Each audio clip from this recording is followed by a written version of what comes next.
super excited today to be able to have a good friend of mine and just someone that I've been able to get to know over the last year and a half, Rob Moore. Really kind of going into it, everyone, just to give you guys a little bit of background about Rob Moore. If you don't know who he is, which I would be surprised because this man has following everywhere and has podcaster, but imagine being 25 years old and over $50,000 in consumer debt. That's where Rob found himself. But by putting his brain to work, he managed to become a multi-millionaire just 5 years later. He's the co-founder of the Progressive Group, beginning with the Progressive Property, the Progressive Success, and Entrepreneur Business Academy. Rob's training companies are some of the largest in the UK and across the world. He's considered a disruptive entrepreneur in the best possible way. He's dedicated himself to just property development, but also public speaking and philanthropy. Wow, Rob, dude, I'm trying to read this and like the words that we're using because you are so depth. I'm like tripping on my own words. But brother, thank you so much for joining me. Pleasure, Joshua. Thanks for having me on. Yeah, I hate listening to my intros. I just like. I think it's really fun to love what you do and do what you love, and finally find something that you call a passion, but is also your work. And, from a young kid to 25, I either had things that I loved, but couldn't make any money out of them. Or, things that I did for a living that I didn't enjoy. So I think, when you love what you do and do what you love and you merge your passion with your profession, then, the real estate and the world records and the books and the podcasts and the accolades, they kind of naturally cascade down. Yeah, man. And I get it. I mean, I've been in the entrepreneurial space over 20 years now myself. And I mean, look, even as a kid, I think we go back, it's always people go, well, start with your story. I'm like, well, do you want me to start like talking about selling candy out of my locker as a kid? I mean, like it's a long story, but I mean, a lot of us have those kind of stories of where we started. And I mean, these days, you and I met, on Clubhouse, a little bit over a year ago, which is crazy. And I mean, since then, I've followed you not only on Clubhouse, we've been able to share the stage a lot there, on Twitter. I mean, you are broadcasting everywhere. And I mean, you truly are disrupting the entire space, especially as a social entrepreneur, but even more so, across all aspects of the entrepreneurial space. I mean, like, what's up? What's really changed for you in the last year? Well, Clubhouse was really good for me because I'd never really properly leveraged a channel, Joshua. I was actually having a chat with my MD just now and my wife last night. Yeah. Talking about what am I actually good at? Because I actually don't know. Okay. I asked my wife the other day that too. Yeah. And she didn't give me the answer I was looking for. Just no, but it wasn't one of those kind of questions. It was, I've authored 18 books. I've done 1,000 podcast episodes. Obviously, the Disruptors one is my more well-known one. We have the biggest property training company in the UK. I have 1,540 tenants across various property companies that I own. Yeah. But I still don't really know what I'm good at. So I suppose I am the classic entrepreneur where I'm kind of okay or not bad at a lot of different disciplines. Right. And Joshua, it was the same for social media. I've been on Facebook for many years, got a pretty decent YouTube channel, built up a good email database, but I never really blew up on one channel. I never really got in at the right time. I was always a bit late. Right. But Clubhouse, I kind of got in as quickly as I could. Obviously, in America, Canada, it got launched a bit earlier. And, you were one of the guys I looked up to at the start. You'd been on it a bit longer than me and sort of learned from you. But and somehow you blew past my numbers. I mean, like you're sitting at like 150, 200,000, if not more, right? Yeah, 288,000. Yeah, I mean, like it's... This is not a willy measuring exercise, Joshua. But the point is, finally, I got on a channel and leveraged it properly. Yeah. And because that helped grow my Instagram to over 200,000. And now, so a year ago, I had 500,000 followers on social media. Now I have pretty much 1.2 million. So Clubhouse was great for me at putting me on the map a bit more abroad because I was only really known in the UK. And okay, now I can really trust that if you put time into a social media channel and figure it out, you can really grow. And then because Wisdom came out and Green Room came out and Fireside came out and TikTok Lives came out and all these, Yeah. I couldn't spend time on them all because I can't justify that. You know, we made £13.5 million in November in one of our properties. I can't justify doing 4 hours a day on social media. So what I started to do, and I was one of the first, Joshua, is I started broadcasting on all the platforms. I'd be live on Clubhouse, while Wisdom, Instagram, TikTok, Facebook audio rooms. And that's why people see me everywhere. Yeah. Because I broadcast across 5 or 6 or 7 channels. And it takes a bit of hacking to get used to at the start. But now what we're doing is actually, I mean, I'm in my studio here. Can you do a big cutaway, Jordan? Or how far back can you get? Doesn't really matter. But the point is, I built this studio about a year before lockdown. And now we're building another 2 studios. Oh, that's awesome. And we're going to have a full audio studio so we can stream on 9 different audio platforms simultaneously. We're going to have 2 video studios where we can stream on, you know, Twitch and LinkedIn and YouTube and Facebook, etc., simultaneously. So it looks like I'm on social media 17 hours a day, but the multi-streaming and the content repurposing, really, that's the trick. Right. No. And I mean, you know, Rob, I took that, you know, from you as well, I'll be honest, because, you know, I was sitting in there and I mean, I remember those days, you know, we were trying to go in and I mean, like I run a company just like you and I'm sitting here going, man, we're trying to spend sometimes 10, 12 hours a day on Clubhouse. Not only are we getting fatigued, I remember days after, I mean, I'd be the next day and it felt like I had a hangover because I was just on there because you were trying.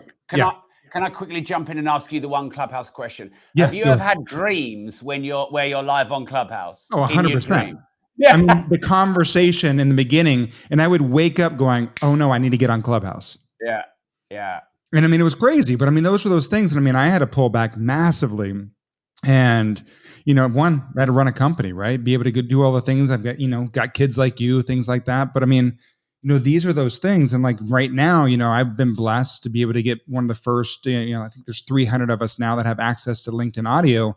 And I took a page right out of your playbook, brother. And I said, all right, let me see how I can be able to do this. Now I don't have that studio like you. I've got my Rodecaster. I got all my stuff over here, but I'm able to go live on LinkedIn audio and then broadcast it over to Clubhouse. And then at the same time, broadcast it on Twitter Spaces. So I was like, okay, this is a way to be able to do it. And it helps be able to really expand that audience. And it's been awesome for us because we can actually take all those following we got in Clubhouse and on a brand new platform like LinkedIn, I'm able to bring them over because it's very beta right now. So dude, I just want to say thank you because I saw you doing that because you jump in and we'd have our different hours, right? Going with your show or with John Lee or whatever.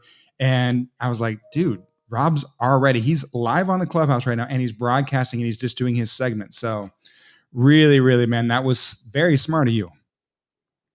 Yeah, I wrote a book called Life Leverage, Joshua, and I've always getting into real estate first gave me that mentality of never let the menial get in the way of the meaningful and let go to grow and always try and think how you can spend the minimal amount of time for the maximum amount of output. Because in real estate, you know, you put a small deposit in and you own the full value of the property and you leverage a tenant to pay your mortgage and give you income and you leverage a managing agent to manage your tenant. So you take the income, oversee the project, and there's lots of moving parts. And, right. You know, I'm not a viral sensation. I'm not a celebrity. So I wasn't able to hack virality by being famous. Of course. So I had to try and hack virality by streaming on multiple platforms at the same time. And the reason we're building the Fit for Purpose studio, because literally, Joshua, I've got 6 iPhones at home, you know, and I just stream on them all. And all the audio ones are covered in spit, you know, because you never look at them. And that was version 1. And version 2 is going to be, you know, where we can all sit down around a studio, broadcast live.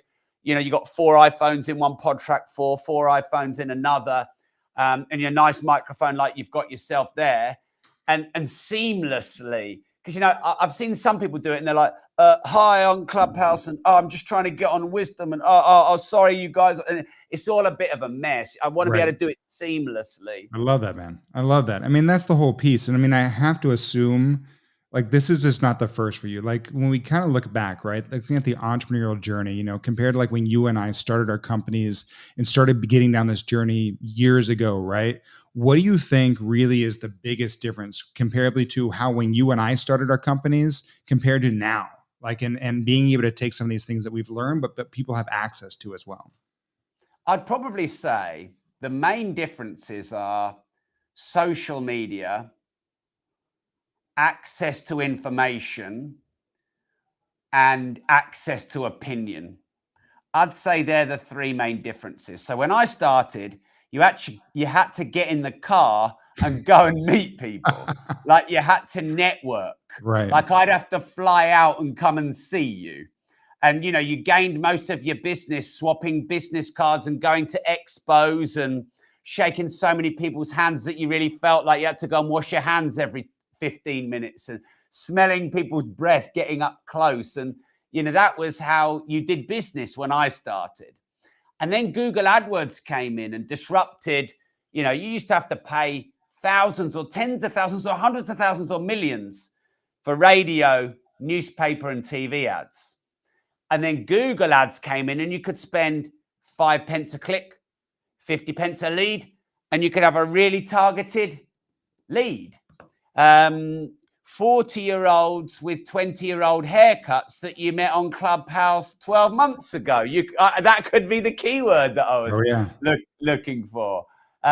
So that changed the game. Right. And then social media moved marketing away from Google AdWords. And now you find your clients online socially. But back then it was Facebook and YouTube. And now it's Green Room, Fireside Wisdom, TikTok, Snapchat, LinkedIn, Facebook, the zillion of them. So social media decentralized media and ads, and now social media is decentralizing itself. So now you put yourself out there, you get on as many platforms as possible, you do all this organic personal brand building and growth, you get a good following, you build good businesses, you can promote anything you want, you make good money. But now everyone has an opinion and everyone can comment on every single piece of your work. And now you have to have thick skin and you have to have a load of haters and trolls. And, people at networking events, people didn't troll you or hate you because it's face to face. Right. So that's how the world has changed. Now everyone has an opinion about you and they don't even know you. And that's, I suppose, the downside of the upside of you being able to use Facebook, YouTube, LinkedIn, Instagram, TikTok, which are all free platforms. I always find it funny how people bitch and moan about them and bitch and moan about Clubhouse, but they're all free and you can find your ideal client free. So what's the problem?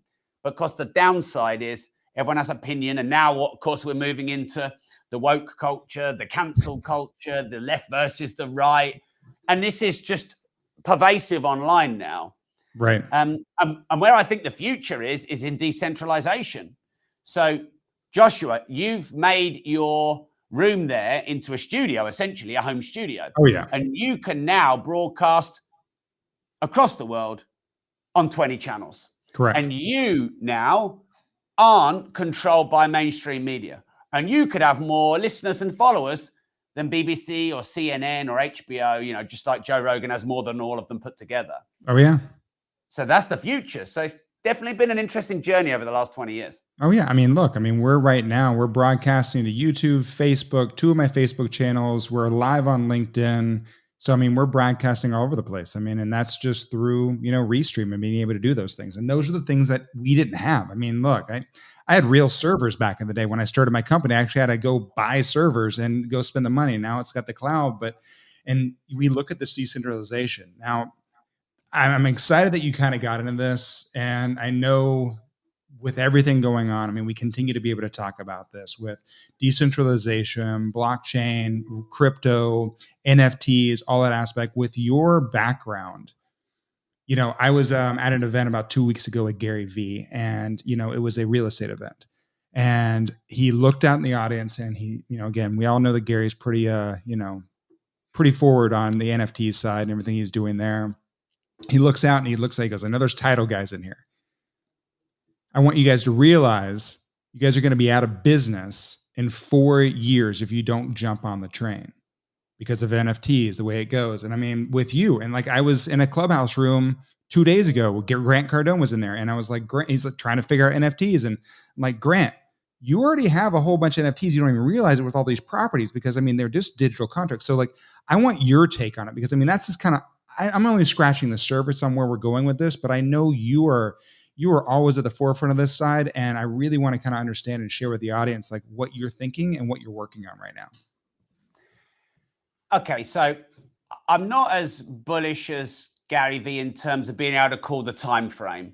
Right. I think that, most very successful entrepreneurs will say you can predict what will happen, just not when. Right.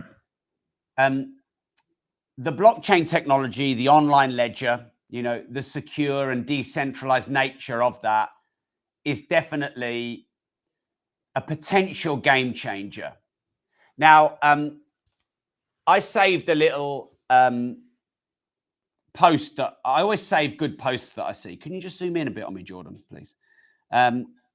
So banks don't like Bitcoin. Right. Taxis don't like Uber. Hotels don't like Airbnb. Shops don't like Amazon, and cinemas and theaters don't like Netflix. And that sums up technology, evolution, innovation, and revolution.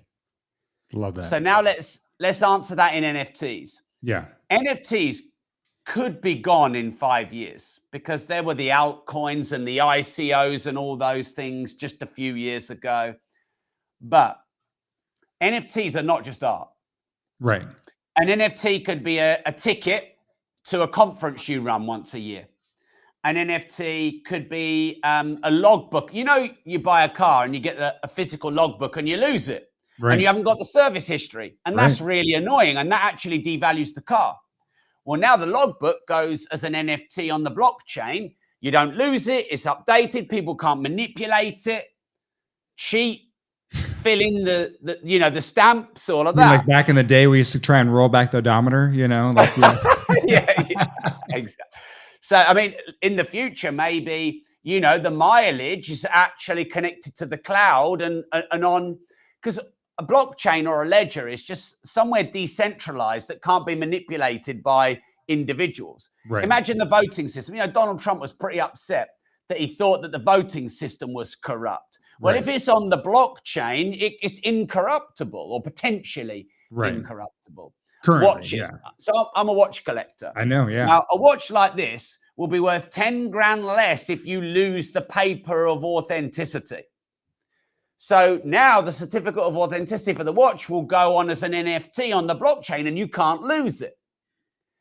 So it's not just Bored Apes or candy characters, because I'm actually launching my own NFT series in a few weeks' time, and mine are little candy characters with their own attributes. Well, I hope I get a little update before that launches so I can make sure I'm there. You will.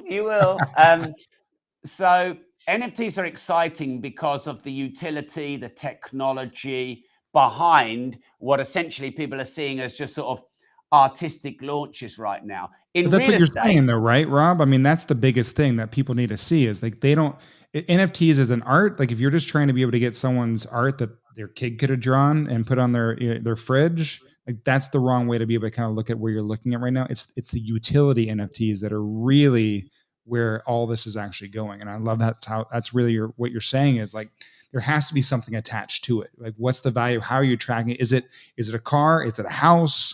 Is it a coaching program? Is it access to a concert? Whatever it is. I mean, this is where I see, and I mean, look, I look to you as the leader to be able to kind of educate not only myself, but everyone listening but that's just what I see where it's going. And it sounds like that's exactly what you're talking about. Yeah. I'll come to the art side in a moment because I agree, but I've also got my head around my skepticism of a JPEG being worth $1 million. Right. Because I couldn't get my head around that. I mean, I'm an entrepreneur, I'm creative. Yeah. I couldn't sell someone a JPEG for $1 million. And I'm like, But I've got my head around that. But Yeah. I want to mention one more thing. The reason I read that out about all the things that don't like the new technology is because the old way doesn't like the new way, but the new way disrupts what doesn't work very well. Now, Right. anyone who's tried to buy a property or a real estate deal, I can't speak for, America, Canada, but in the UK, even just a small real estate deal takes you minimum 3 months to buy. Minimum. Right. It can take longer. You can have a solicitor, a lawyer off for a whole month and the transaction doesn't move forward. You exchange, you complete, money goes through all the lawyers. There's title deeds that get registered at the land registry. And it's an absolute mess. Why is it that you can go onto the Barclays Bank app in the UK and I could send you $10 million today, Joshua? Now, 20 years ago, I couldn't send you $10 today. Right. And now I can send you 20 million. So if I can send you 20 million today, why can't I buy a house in a day? Right. Because the old guard probably don't want to let go of that. So massive disruption in real estate is the title deeds being an NFT and the exchange and completion being done on the blockchain. That's massive disruption. And I haven't got the time to go into that. If I had the time, I'd be the guy that's doing that. Right. But the art, Joshua, I just want to say about the art. £1 million for a JPEG, come on. But if you think about it, a canvas that's worth 20 million, Joshua, right? The paint and the canvas is worth $50, but the painting is worth 20 million. Why? Scarcity, limited supply, increased demand, and the story. Like, why do people pay millions of pounds for baseball and Pokemon cards? Because they want to tell everyone they've got the rare ones with all the attributes. So people go wild over the Bored Apes because of the cigarette or the beanie hat or the color, because they basically want to, it's like your car, look at my car, look at my watch, flexing. Right. So art has a story. And if there's a credible and a good story behind it, it gives it value. So as well as the attributes and the utility in an NFT, create a good story and create some scarcity. So I'm only launching 43. That's it. All right. 43. Wow. No more. Not to give you the old 10,000 or the the 5 or. All right. No, not 10,000. It's too many. And also, all these people now are free NFT drop. Right. If you're an artist, you wouldn't photocopy 50,000 pieces of paper of your piece of art and just go giving it away down the down the mall. That'd be stupid. So all these free NFT drops and all of that. No. Create scarcity. Right. Create desire. Create utility and usefulness. I love it. Functionality. But it is early days. It is. Gary V, be careful what you say. Be careful how bullish you are. And I hope we can go back to this and be like, look, Rob called it right here, Gary. It's you were a little too bullish on that. No, I get it. It's the 2 pieces of art that I have behind me right now, they're one of one, right? I had an artist actually draw that for me. And afterwards, he did come to me, and this was a couple of years ago, Rob, and he's like, hey, I've got this opportunity. He's like, can I come in and copy these? Like, Target wants to be able to buy my art. And that's a, store here in the United States. And I was like, why do I want, like, you're talking about like low income selling this, like I have something on my wall. Now you're telling me that someone else can go out and buy it for like $20 at the local store. I'm like, that doesn't do me any good. Like that, how's that helping me? I get that. Like, I don't want that in there. I want that art to only be mine. So I see it, man. I'm excited about where it's going. And, it's interesting because the more and more I think, especially guys like you that are looking at it on a larger scale, especially attaching it, especially in the real estate market and things of this nature, I think it's going to be really disruptive. Like you said, there's in Florida here in the United States, the first NFT is being minted for a home, a 4-bedroom home, at the end of this month. And so that we'll see where that goes, right? Because they believe, just like you said, why can't they just, sell you a home like we transfer money on Venmo or something of that nature? So I'm excited to be able to see that. So I know I only got a couple more minutes, Robin. I want to make sure that I really kind of, wind this back for everybody and be able to give you time for them to be able to know where to find you. But the one thing I want to make sure we end with this, man, is what do you think is the number one thing that has made you successful over the years?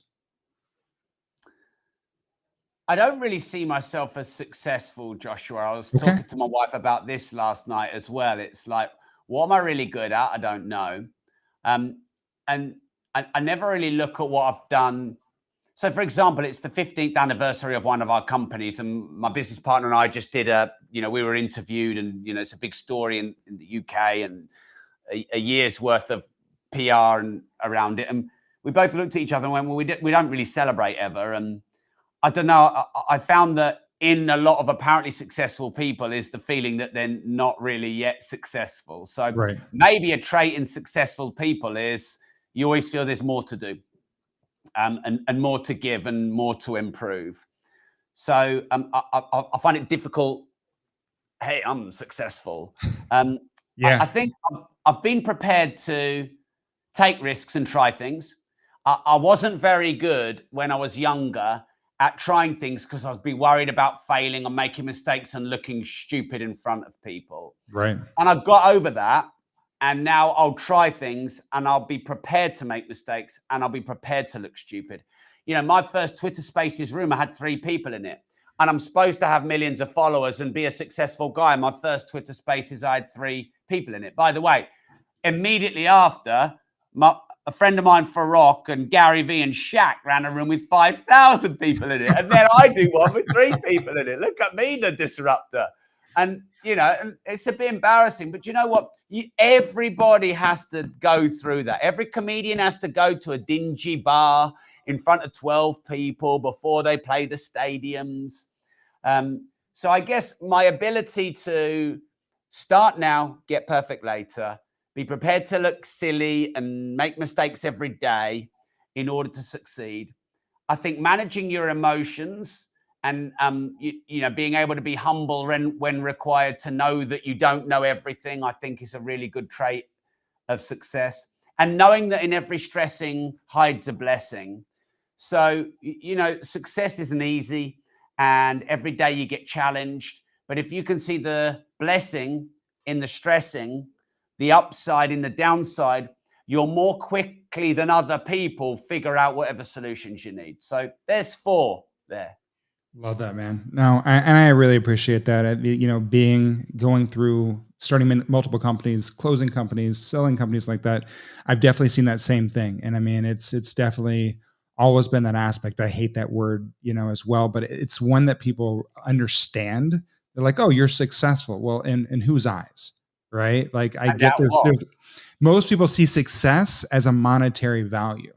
And I mean, there's a much bigger, and you and I both know this, success is not just based on money. It looks on other aspects of your life, your health, your family, your friends, your reach, how much you're actually disrupting an environment, right? We look at all these different aspects. So Rob, man, I really appreciate being able to, take 30 minutes of your day to kind of jump in, share with some of these aspects.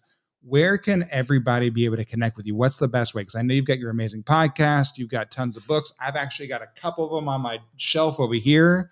So, what's the best way for everyone to be able to connect with you and follow you? So my podcast, Disruptors, is probably a good place. All right. Definitely. I've interviewed 16, 17 billionaires. Just interviewed Jake Paul a week or 2 ago, Floyd Mayweather twice. So I've had over 200 guests, I think. So Yeah. Disruptors. And then if you just search my name at Rob Moore or at Rob Moore Progressive, you can find me on every social platform. I've written a load of books. I don't hide. I'm out there. That's what I love about it, Rob. I mean, like, I've never seen you like pull back, and you're always straightforward, honest, and I mean, hell, I think I've seen you more reserved just because we're we're on LinkedIn and things like that more than usual. But I hope that's what I always love about you. I'm like, damn, Rob is just like, you go all the way every single time. I appreciate that brother, and I mean, that's why.